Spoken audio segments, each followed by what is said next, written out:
Hello and welcome to episode 7 of Leaders of Impact. In this episode, we're going to explore building trust in uncertain times, but really underneath that, it's going to be very much holistically around trust because this is such a precious subject for leadership, for people in general, relationships, no matter where you stand. Everything is founded on it. So we're going to cover what trust actually is and what it isn't. We're going to go through how it's built, how it's also destroyed, and then if you can rebuild it. So we're going to start off with what it actually is. Now, it's not about being liked, because one thing I've always said, whereas, look, it's lovely to be liked. Of course it is. But there's a real problem if someone likes you but they don't trust you. I would rather someone trust me and know that they can rely on me, that I will come through, that I'm dependable and I have integrity, because you can like someone and not trust them. And if you're in a leadership position or any kind of relationship, if they like you but not trust you, there's a problem. Now, trust, it doesn't come from the big moments. It doesn't come from massive milestones. It is built incrementally, small moments again and again over a long period of time. However, it can be broken in an instant. Now, when you're thinking about the title, people are not going to just trust you because you have a leadership or management job title. You have to still work for it. So if you're assuming that the people that are underneath you, that they just have to trust you immediately, as nice as that would be, it doesn't work like that. Might have to, there was a lot more enforced in previous generations, even if it wasn't felt. What you'll sense now is just because you have a title, it doesn't automatically mean that people will give you ownership or trust because of that. Now, trust is very much a feeling that your team or that people will have about you before you even open your mouth. It is how you conduct yourself. It is how you show up. It is how you respond to things. There is so much that builds up, and this is why it takes a longer period of time to build it, because it is everyday interactions, your responses, how you deal with things, even your level of patience on a consistent basis. The odd irritability, that's human. If it's ongoing, that will break it down. Now, trust isn't permanent. It can be broken. You can be building it for years and it can be gone in an instant. Now, when I opened up, I did start off that one of the things that we'd go through after what trust is how it's built, but I'm actually going to go through first how it's broken and why, as a leader, you might not actually see it happening. What can happen for you is perhaps if you change your position under pressure without acknowledging it, as in when we talk about in uncertain times, particularly, but take this into consideration for everyday basis as well.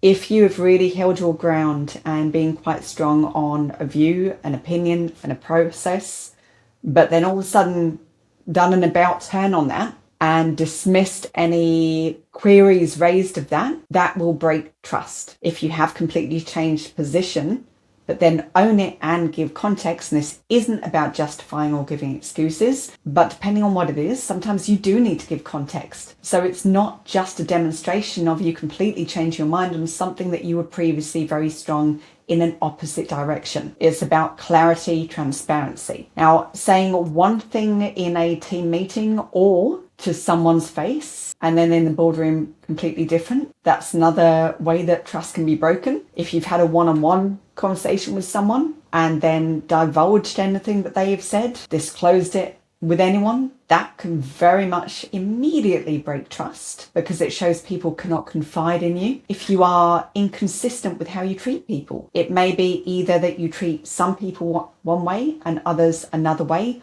or it may be that you're inconsistent in general with how you treat the same people. So inconsistency will breed uncertainty and then lack of trust. So this is even where we speak about building trust in uncertain times. If you're adding to that in fluctuations in behavior, that's a whole nother level. So going quiet when things are uncertain is another one. Now, what happens is there's a big difference between maintaining confidentiality. There's some things that you can't disclose to the rest of the team or certain individuals, but there are certainly some circumstances where sometimes people keep quiet and don't share necessary information, which then breeds a lack of confidence. But what it also does is it allows other people to then create their own stories about what it might be because you haven't disclosed it and you're keeping it quiet. So it's that balance. Another way, making a promise and then not keeping it. So if you've committed to something, follow through. Integrity is such a necessary quality in everything that you do. So if you're going to make a promise, give your word, hold on to that. Because even not carrying through once is unlikely to be forgotten. So let's now go through building trust. Now we've already covered that it takes a long period of time. Consistency is a big one. So if you are someone that you find you're inconsistent with certain things, really look into that, because there's some things that, you know, you can be inconsistent with, but there's other things you really can't. So one, I did touch on doing what you say you'll do, treating how you treat people, being consistent with that, showing up and having people's back, being consistent with that, being open with being able to listen.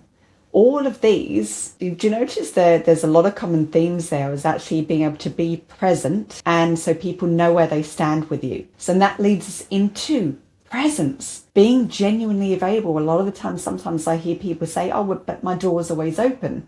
But really, if your door's open, that's not available to everyone, because some people aren't confident enough to come to you. Some people, they feel uncomfortable with that, or you might say the door's open, but then every single time someone walks in, if you're impatient or in the middle of someone and irritable, door might be open, but you are not. So be present with your people. And when you're sitting down for a conversation, get rid of distractions and devices.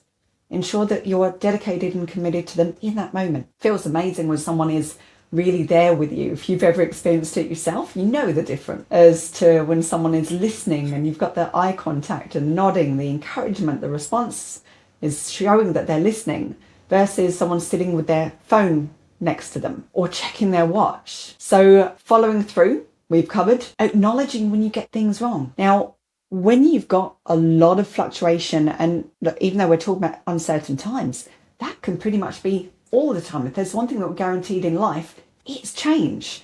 So have a think about another one.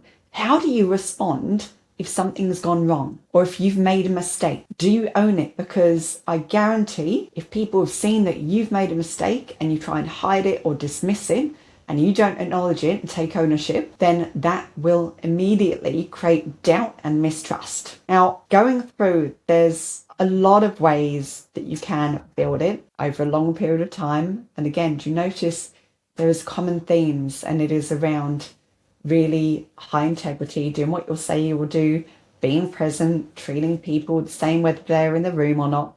So even that last one, that's so people know what to expect from you. We've gone through how trust can be broken. Another one is actually taking credit for wins that you didn't achieve. Now, going quiet, we've covered that, but let's have a look at when you rebuild trust if it's been damaged, because in some circumstances, it can't be. And being able to actually accept that and respect it is a big thing. But have a think about this. In the moments that you can rebuild the trust, it does take a lot longer to rebuild than it might have been to build it in the first place. So the first step is actually being able to acknowledge. So if you've broken the trust, acknowledging. If you can't give that to the person that you're trying to build the trust with, it's not going to happen.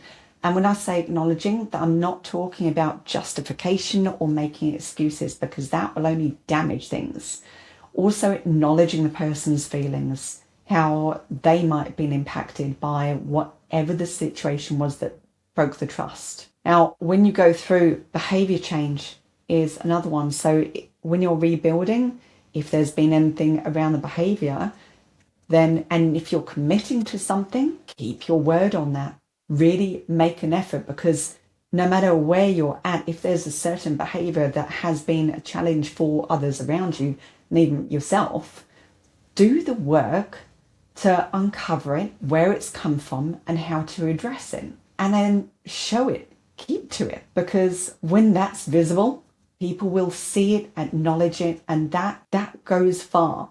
Because just showing that you're doing the work can have a big impact. Defensiveness, avoid that at all costs. Because again, if someone is giving you feedback, and if you're having a conversation, then you get defensive, that's a no-go zone for the other person. The trust will not come back. Now, understanding that some people do take longer than others. So, in a work-based situation, you may have the circumstance where you need to have that trust in place. But if it's not, and you're still trying to work together, then you still need to come to an arrangement where you can still proceed in a working relationship, even in that circumstance, whilst you're going through the process of rebuilding and nurturing that relationship. Now, what I'd like you to have a think about is if there's one relationship that you have at work where trust isn't quite where you want it to be, have a think about why, what your impact has been,